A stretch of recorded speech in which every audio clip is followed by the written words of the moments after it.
Ja wiem, że to taki argument, ale w jakim stanie przychodzą do nas pojazdy zapakowane, to troszkę zdradza swego rodzaju jakość fabryki. Powiem Wam, że chyba tylko w Emio póki co spotkałem się z takimi detalami. Z takim ładnym, wiecie, pudełeczkiem.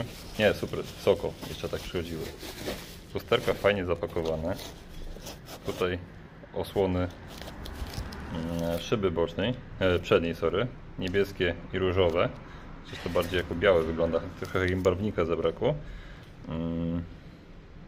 Do zakrycia szyby, czyli niebieskie i różowe, bo lewa i prawa strona. No i podkładki, wszystko ładnie spakowane, a nie w jednym worku. To samo tyczy się kontenera, w którym to do nas przyszło, bo wiecie, kontenerki takie jak tam, w tych najtańszych pojazdach, to jest kwestia rozebrania, młot pneumatyczny, znaczy młot, klucz udarowy i macie 5 minut po takim kontenerze. Jak muszę się dobierać 15 minut do motocykla, żeby go wyjąć z kontenera, który swoją drogą, tutaj jego część jeszcze leży, który jest wyspawany z porządnych elementów, to wiecie, to tak sugeruje mi, że nawet jeśli ten motocykl by zaliczył dachowanie w pojeździe, którym przyjechał.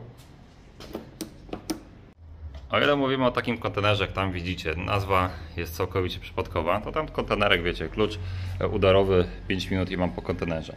Jak ja muszę kombinować, rozbierać 15 minut kontener, w którym przyjeżdża do mnie taki sprzęt, to sugeruje mi to tyle, że ten kontener, Chińczycy mieli na tyle dbałości o to, żeby ten motocykl dojechał w jednym kawałku do nas, że wiecie, mi to mówi dość dużo o jakości wykonania o jakości fabryki po prostu, nawet nie wykonania. Chociaż wykonanie, przyznam szczerze, że jak na razie wszystko wygląda dość imponująco. Tudzież poprawnie, tak ładnie. No i silniczek, który fani bawarskiej marki mogą znać. Zresztą jakby podmienić lampy z przodu, które są bardziej konsekwentne w kierunku wodza, tak jak w mojej 650, no to podmieniając te lampy, to macie całkiem fajny motocykl BMW. No cóż, szyba nie jest elektrycznie regulowana, ale przynajmniej ma możliwość podniesienia i opuszczenia. Fakt faktem trochę trzeba się narozkręcać, no ale zawsze to jakiś taki patent, nie? Tu mocowanie w czaszy jest jedno, a tutaj możecie sobie w odpowiedni sposób umieścić tą szybkę. Różnica jakieś 3 cm, nie za wiele. No i oczywiście te dziury są przykryte odpowiednią plastikową nakładką. A propos dostępu do sprzętu, no to mamy oczywiście bezkluczykowy dostęp. Taki pączek ten kluczyk, taki strasznie masywny, kurczę, taki rugged, wiecie, tak jak te telefony Hammery czy jakoś tak. I jedną ręką to pewnie nie wyjdzie tak łatwo, czekajcie. Tutaj jest schowany zwykły taki stalowy grot.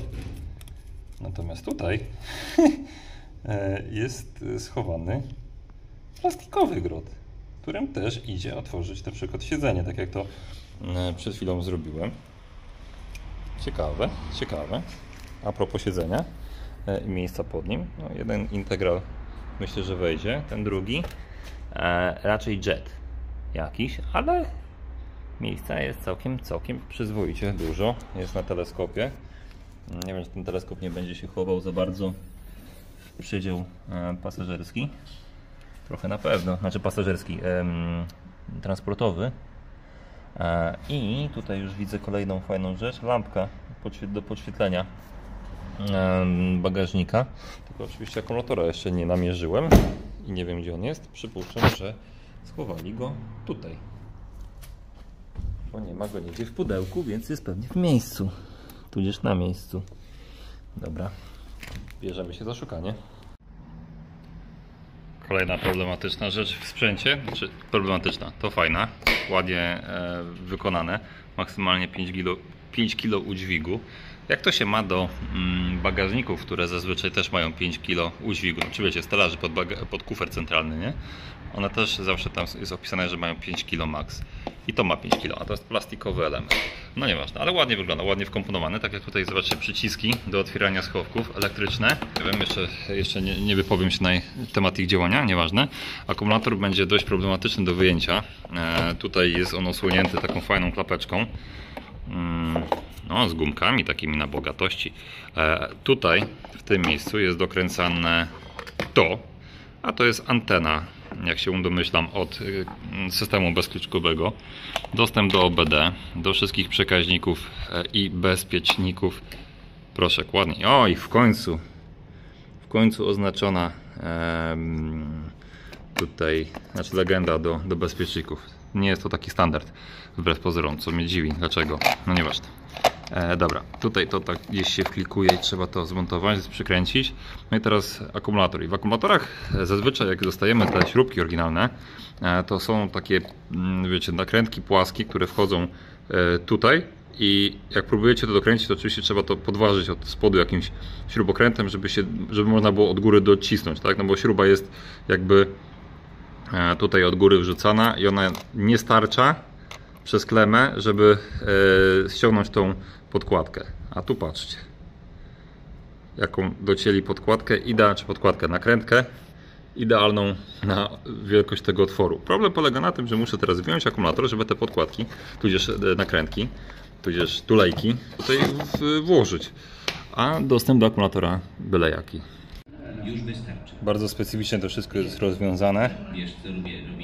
Zastanawiam się, jak otworzyć korek lewu paliwa. A tutaj trzeba dać znak sygnał i jeszcze raz i dopiero się otwiera. Ale spoko, ale jest bezkluczykowy również. I teraz gdzie jest stacyjka?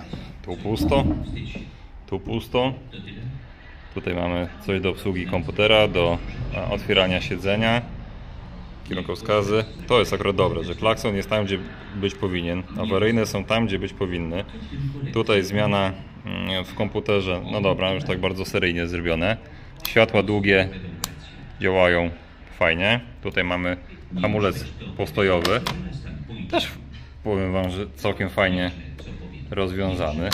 Że się wypycha, cyk. Tak dość jakby przemyślany sposób. To zrobione wszystko. I tutaj mamy robienie zdjęć, bo ten motocykl jest wyposażony w kamerę. Teraz wam to pokażę. W ogóle muszę sam zobaczyć, jak to działa. No i oczywiście włączanie. No to, ale jak włączyć zapłon? Cyk. Podświetlane. Ładna grafika, koloreki. I mamy cały komputer pokładowy. W ogóle tablet jest ogromny. To ma 7 cali. Przypuszczam. Czekajcie. No tak 6, no 7 cali myślę, że tutaj jest. Kontrola trakcji, bo taką jest wyposażony. ABS-ik, bo w taki oczywiście jest wyposażony. 3,1 km przejechane, no nie wiem. Temperatura, poziom paliwa, temperatura zewnętrzna, spoko. Mam nadzieję, że będzie w lepszy sposób umieszczona, w lepszym miejscu niż w 650, bo u mnie, jak jadę, to jeszcze pokazuje temperaturę w miarę poprawną, ale jak już stoję na postoju, tutaj się pojawiają się wysokie temperatury. No i bardzo ciekawe, temperatura oleju 23 stopnie, to też bardzo ciekawe, ciekawa informacja. Dobra, komputer, jak się obsługuje komputer? Co? I tyle? Jest. No to tutaj system jest znany generalnie z tego, który występował na przykład w AC500 i nie ma polskiego języka, no przecież oczywiste. Tutaj standard. Classic Sport, my chcemy być sportowy sprzęt. Głupie jest cofanie, bo żeby cofnąć mamy klawisz Enter tylko, żeby cofnąć musimy go przytrzymać. To jest trochę upierdliwe. Time. Później się ustawi, Bluetooth włączony. TPMS-y są. I co dalej mamy? Front successful, rear successful. Dobra, pewnie muszę ruszyć, żeby się uaktywniły. Takiego dużego wyświetlacza w stosunku do tego, który był w AC500, to że tutaj te wszystkie ikony są bardzo dobrze widoczne. Więc jeśli chcielibyśmy przejść do informacji O, kontrola trakcji można wyłączyć, patrzcie, jaki bajer. Jeśli chcielibyście jeździć sobie z komputerem pokładowym, czyli z tym, gdzie mamy właśnie wszystkie temperatury, dystans i tak dalej do pokonania, czy średnie spalanie gdzieś tu powinno się wyświetlać. Next. Czekajcie, tutaj wersja, a może nie ma. Nie, jest spalanie, jest średnie spalanie i tak dalej. Chcecie mieć to wszystko widoczne, to tutaj te wszystkie ikonki są bardzo dobrze widoczne. No i osłona na ekranie jest. Jest oczywiście czujnik światła, więc jak się robi ciemno, to powinien się przyciemnić ten ekran. Także luz, tu back, next, dobra. Więcej tutaj już nie mamy. Wracamy do pozycji wyjściowej. O, sporcik, no też ładnie wygląda w trybie sport. Dobra, trzeba będzie jeszcze podłączyć telefon Bluetoothem. Ciekaw jestem, o co będzie, jak to będzie chodziło, czy to będzie po prostu najzwyklejszy Android Auto, bardzo możliwe. Nagram, sprawdzę, to wam powiem. To jest fajne, te dwie ikonki takie trójwymiarowe, ale się pojawiają. Dobra, tyle. A może odpalimy go? Paliwo już zalane? Nie odpalimy, hamulec trzeba wcisnąć. Hops. O, widzicie to? Ale czad. Tak, to jest patent czysto z BMW. Nie zastał jeszcze paliwa prawdopodobnie, dlatego nie chcę odpalić. Natomiast kręci, dopóki nie odpali. Dobra, jeszcze dajmy mu zastać paliwo.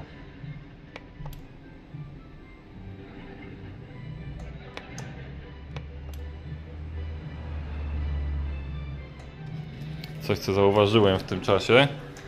Lampy z przodu. No wyłączaj się.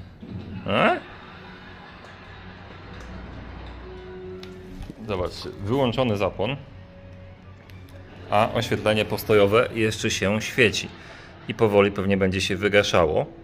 O, właśnie. I teraz uruchamiamy sprzęta. Zapala wszystkie lampy, pokazuje, sprawdza, czy wszystko działa. I dopiero się uruchamia. No i dawaj, jedziemy, odpalaj. O, proszę, ale bardzo fajne to, że nie trzeba go kręcić cały czas, tylko jedno przyciśnięcie i on cały czas będzie pracował.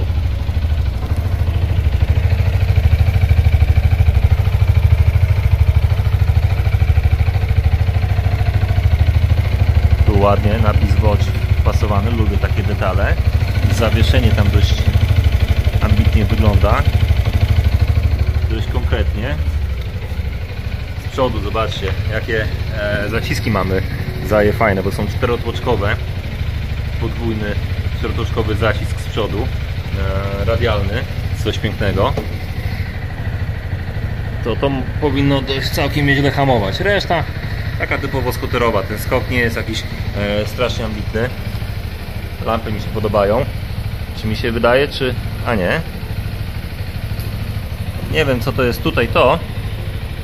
Czy to jest jakieś doświetlanie? Tak, zobaczcie. Jaki bajer. Doświetlanie zakrętu nawet ma. Pływające kierunki, co oczywiste, bardzo dobrze widoczne. I system doświetlania zakrętu. No, jestem pozytywnie zaskoczony. Spoko. Jak to działa tutaj, nie wiem. Co jeszcze warto pokazać, to zobaczcie, co się tutaj dzieje. Tu mamy gniazdo karty pamięci do zapisywania zdjęć, filmów i tym podobnych innych rzeczy. To też będę musiał ogarnąć, jak to pracuje, ale to już może w kolejnym wejściu albo w trakcie jazdy będę pokazywał. Tak, karty pamięci nie ma, coś wrzucimy. Jest gniazdo ładowania USB i jest T12V socket, taki klasyczny. Oni to wszędzie wpakują. 120 W. No dokładnie, to samo miałem w 650 swojej. No i tutaj gniazdo ładowania. Fajnie, aczkolwiek mały schowek. Mój telefon, nie no, mój telefon nawet powinien tu wejść. Prawie 7-calowy klocek. Jak nie wejdzie tutaj, to wejdzie tutaj. Bez większego problemu. Także całkiem pokaźne te schowki. No i tutaj ten centralny, otwierany z przycisku. Spoko.